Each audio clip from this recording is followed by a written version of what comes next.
वो पहरे पर जब होता है, सारा देश चैन से सोता है। आंख उठाता है दुश्मन तो अपनी जान से वो जाता है। सरहद के रखवालों को मेरा दिल से सलाम।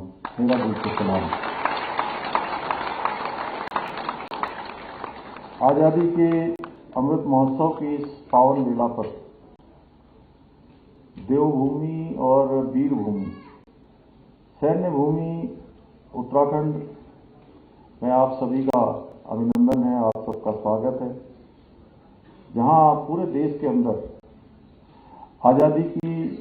आजादी का अमृत महोत्सव मनाया जा रहा है और पूरे देश के अंदर कार्यक्रमों की श्रृंखलाएं आयोजित की गई हैं। हमारे देश के प्रधानमंत्री मोदी जी के नेतृत्व में और उनके पूरे देश के अंदर जो कार्यक्रमों की श्रृंखला चली है, 60,000 से भी ज्यादा कार्यक्रम आजादी के अमृत महोत्सव के अवसर पर आयोजित किए गए हैं। ऐसे में जहां आजादी का अमृत महोत्सव मनाया जा रहा है, ऐसे में उन परिवारों का सम्मान, उनके परिजनों का सम्मान, यह हमारे लिए बहुत गौरव की बात है।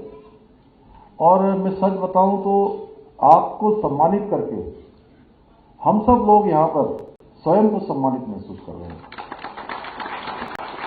जिन्होंने देश की सुरक्षा करते हुए अपने प्राणों का बलिदान दिया, मैं इस कार्यक्रम के आयोजन के लिए ओहो रेडियो उत्तराखंड को बधाई देना चाहता हूं। देश के लिए अपने प्राण न्यौछावर करने वाले सभी अमर शहीदों की कहानियां ओहो रेडियो ने सोशल मीडिया, यूट्यूब वीडियो पर जय हिंद उत्तराखंड के वीर के जरिए भी हमारे सभी के सामने उसको रखने का काम किया है। हमारे सैनिकों का शौर्य, साहस और बलिदान किसी से छुपा हुआ नहीं है, फिर भी उनकी कहानी हमारे सामने लाकर हमारी जो नई पीढ़ी है, हमारे जो नौनिहाल हैं, जिन्होंने देश की आजादी के अमृत महोत्सव में इस बार जो सब भाग ले रहे हैं, और आजादी के अमृत महोत्सव के बाद अमृत काल प्रारंभ हो रहा है। 25 सालों का अमृत काल 2022 से लेकर 2047 तक, और उस अमृत काल के लिए जो सबसे महत्वपूर्ण होने वाला है, सबसे प्रभावी होने वाले हैं, वो हमारे सभी आने वाली नौजवान पीढ़ी होने वाली है, हमारे नौनिहाल होने वाले हैं, जिनके हाथों में अगला 25 साल का देश बनाने का जिम्मा है। उन सबको भी इस कार्यक्रम से जोड़ने का आपने काम किया है। जहां आपने हमारे सभी जनरल बिपिन रावत, मेजर विभूति शंकर ढोंडियाल, मेजर चित्रेश बिष्ट, सूबेदार अजय वर्धन सिंह तोमर, लांस नायक मोहन नाथ गोस्वामी, दीपक नैनवाल, ऐसे सभी, राहुल रैंसवाल, अमित कुमार अंटवाल, हवलदार गोकर्ण सिंह तुफाल, नायक चंद्र सिंह कार्की, ऐसे सभी अमर सेनानी जिनकी कहानियां हमारे आने वाली पीढ़ियों को सुनानी और बतानी जरूरी है, जिससे कि आने वाले समय में हमारे सारे नौनिहाल उनको अपने स्मरण में रखें। और जहां आजादी के अमृत महोत्सव में हम बहुत धूमधाम से बहुत सारे कार्यक्रम आयोजित कर रहे हैं।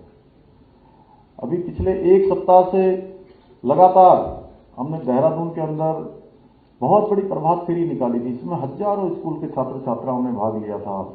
रायपुर क्षेत्र में मैं गया था, वहां भी हजारों की संख्या में लोगों ने उसमें भाग लिया। कहीं स्कूटर रैली हो रही है, कहीं मोटरसाइकिल रैली हो रही है। उसके बाद मैं सीमांत क्षेत्र, बिल्कुल चाइना बॉर्डर पर मलारी में गांव में गया था। मैंने सेना के लोगों के बीच में, आईटीबीपी के, बीआरओ के, वहां के ग्रामीण क्षेत्र के लोगों के बीच में जाकर वहां पर हम लोगों ने ध्वजारोहण किया। अभी मैं कल प्रातःकाल मायावती आश्रम गया था, जहां 1901 में स्वामी विवेकानंद जी ने जहां पर साधना की थी। उस अद्वैत मायावती आश्रम में भी हम लोगों ने हर घर तिरंगा अभियान वहां से प्रारंभ किया। मंच तामली नेपाल बॉर्डर पर गया, एक सीमांत गांव में, वहां भी पूरा का पूरा गांव उमड़ा हुआ था। ऐसी कोई जगह नहीं जहां पर स्कूल के बच्चे, बड़े छोटे, नौजवान, युवा, बुजुर्ग, सबके सब इस बार इस आजादी के अमृत महोत्सव में भाग ले रहे हैं और आजादी का जश्न मना रहे हैं।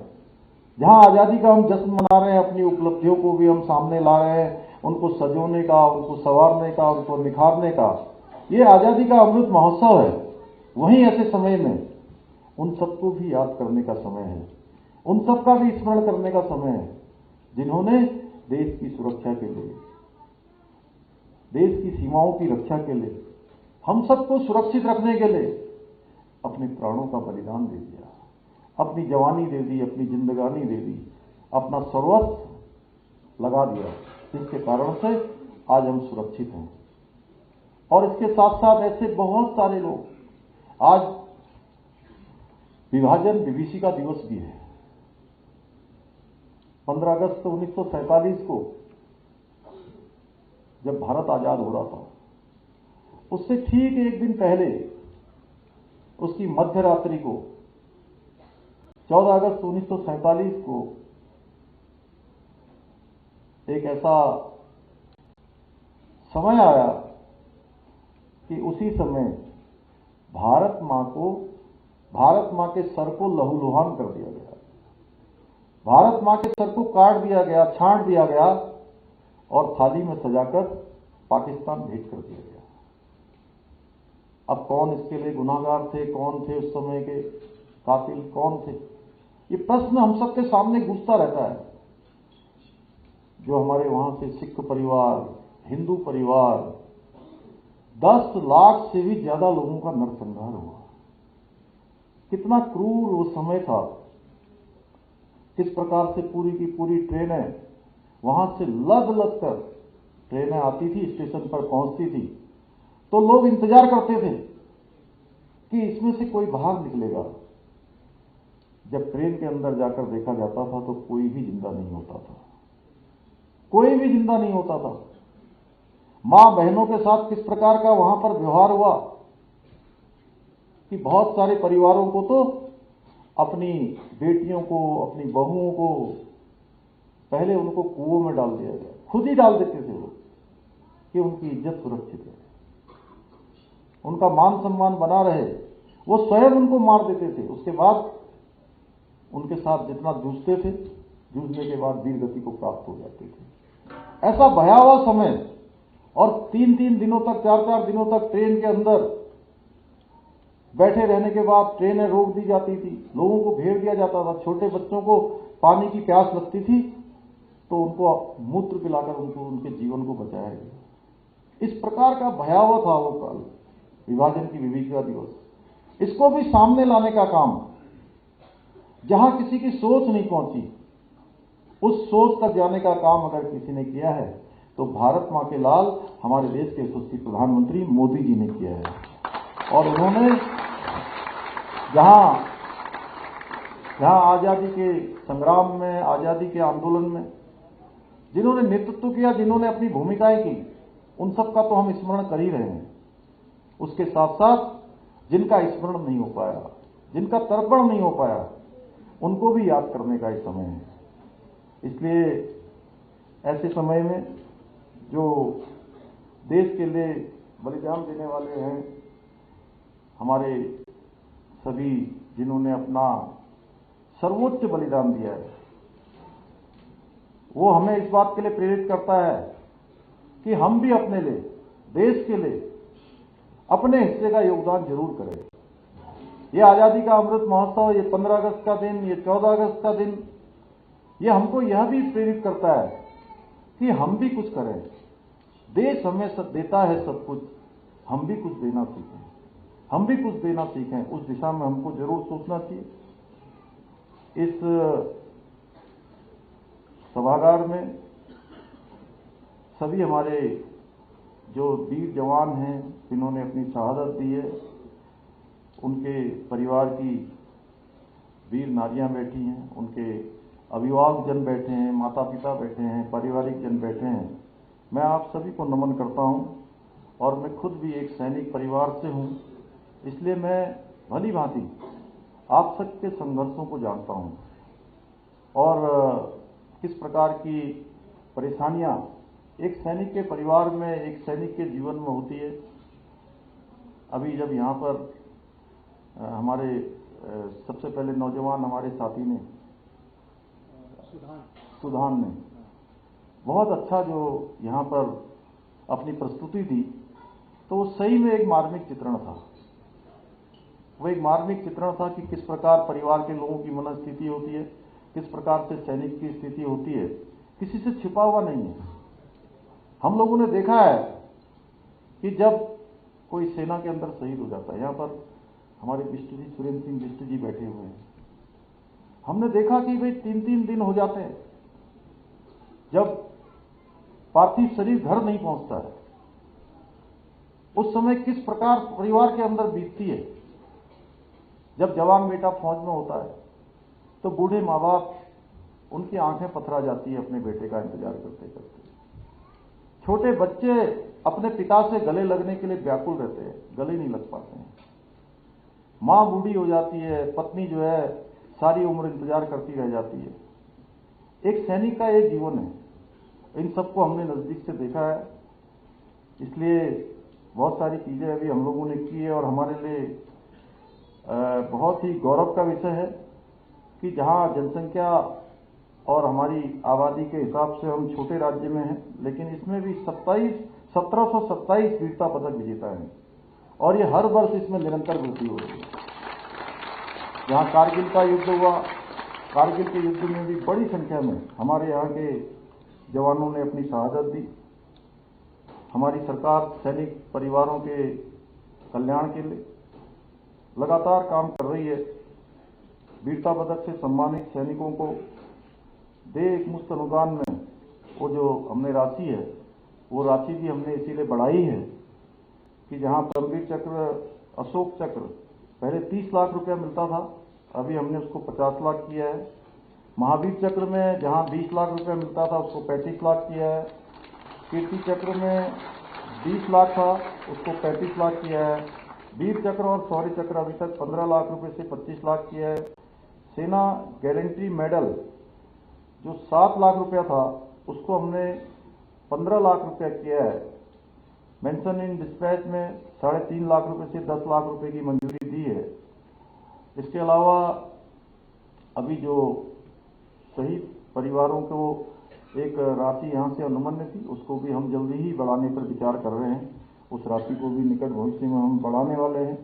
अन्य राज्यों में जो राशि मिलती है उसके अनुरूप यहाँ पर भी हम राशि को करेंगे, क्योंकि हम सैनिक बाहुल्य प्रदेश भी हैं, वीर भूमि है, देवभूमि है। इसी प्रकार से उत्तराखंड से द्वितीय विश्व युद्ध की जो वीरांगनाएं एवं वेटरन हैं, उनको प्रतिमाह पेंशन 8,000 से बढ़ाकर हम 10,000 रुपये कर रहे हैं। स्वतंत्रता संग्राम सेनानी और उनकी विधवाओं को पेंशन 21,000 से बढ़ाकर 25,000 की गई है, पूरे उत्तराखंड के लिए और पूरे देश के लिए। जो हमारे देश के यशस्वी प्रधानमंत्री मोदी जी ने 5वां धाम सैन्य धाम की संज्ञा दी है। तो यहाँ पर प्रदेश के शहीदों की स्मृति में प्रदेश के समस्त शहीदों के नाम अलंकृत कर अत्याधुनिक एवं समस्त सुविधाओं युक्त शौर्य स्थल सैन्य धाम का निर्माण यहाँ पर किया जा रहा है गोनियाल गांव में, जिसको दिसंबर 2023 तक पूरा करने का हमने लक्ष्य रखा गया है, जिसमें सभी शहीद परिवारों की, सभी शहीदों के घर की आंगन की मिट्टी को भी वहाँ पर लाया गया है। उसका शिलान्यास का कार्यक्रम हो गया है। उसके लिए हमने पूरी धनराशि यहाँ पर अवमुक्त कर दी है। सरकार द्वारा आवासीय सहायता के तहत युद्ध विधवा, युद्ध अपंग सैनिकों को 2 लाख रुपए की आवासीय सहायता प्रदान की जा रही है। स्टाम्प ड्यूटी में छूट देकर उत्तराखंड इस प्रकार की सुविधा देने वाला पहला राज्य है, जहां सेवारत सैनिकों को 25 लाख मूल्य के यथावत संपत्ति पर खरीद पर स्टाम्प ड्यूटी में 25% की छूट अनुमन्य की गई है। ब्लॉक प्रतिनिधियों की नियुक्ति एवं मानदेय के तहत उत्तराखंड एकमात्र राज्य है जहां पर सैनिक परिवारों की समस्याओं के समाधान के लिए उनके समन्वय के नाते ब्लॉक प्रतिनिधियों की भी नियुक्ति की है। भूतपूर्व सैनिकों से ब्लॉक प्रतिनिधियों की नियुक्ति की जा रही है, जिनको 8,000 रुपये प्रति माह मानदेय भी दिया जा रहा है।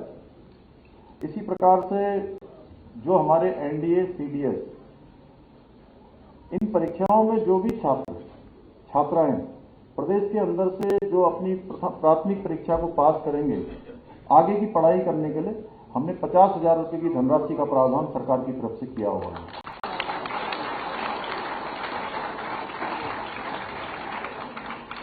राज्य सरकार द्वारा भर्ती से पूर्व परीक्षण के तहत उत्तराखंड के दूर दराज के जिलों में निवास कर रहे पूर्व सैनिकों, विधवाओं के आश्रितों को सेना एवं अर्धसैनिक बलों एवं पुलिस भर्ती हेतु प्रशिक्षण की सुविधा भी उपलब्ध हम लोग करवा रहे हैं। इसके लिए 2 प्रशिक्षण केंद्र, एक देहरादून में तथा एक टनकपुर चंपावत में खोले गए हैं। यह भी हमारा पहला प्रदेश है जहां इस प्रकार की सुविधा हम प्रदान कर रहे हैं। पुत्री विवाह अनुदान के तहत उत्तराखंड सैनिक विधवाओं की पुत्री एवं पूर्व सैनिकों के अनाथ पुत्रों के विवाह हेतु 1 लाख रुपए का अनुदान की व्यवस्था भी सरकार की तरफ से की गई है। सरकार द्वारा सैनिक विधवाओं हेतु पुनर्विवाह अनुदान के तहत सैनिक विधवाओं के पुनर्विवाह हेतु 1 लाख रुपए का अनुदान किया गया है। सरकार द्वारा पूर्व सैनिकों, सैनिक विधवाओं के आश्रितों हेतु छात्रवृत्ति के तहत पूर्व सैनिकों तथा सैनिक विधवाओं के बच्चों को कक्षा 1 से लेकर स्नातकोत्तर व्यावसायिक शिक्षा हेतु छात्रवृत्ति प्रदान की जा रही है। आज ऐसे ही पैराप्लेजिक रिहेबिलिटेशन केंद्र में निवारसरत विकलांग एवं सैनिकों को प्रतिवर्ष प्रतिपात्र अनुदान राशि प्रदान की जा रही है। ऐसे अनेकों कार्य सरकार आगे बढ़ा रही है और हम प्रतिबद्ध हैं कि जिनकी पूरी अपनी उम्र भर जब तक उनकी सेवा में सेवा रहती है तब तक लगातार सीमा के प्रहरी बन के, देश के प्रहरी बन के जो काम कर रहे हैं, उन सब की सेवा का हमने संकल्प लिया हुआ है। धीरे धीरे हम जितना भी उनका वेलफेयर हो सकता है, जितने उनके कल्याण की योजनाएं हो सकती हैं, उन सभी योजनाओं को लाएंगे। तो आज के अवसर पर मैं आप सभी का धन्यवाद करते हुए कि इस अवसर पर आप सब लोगों के बीच में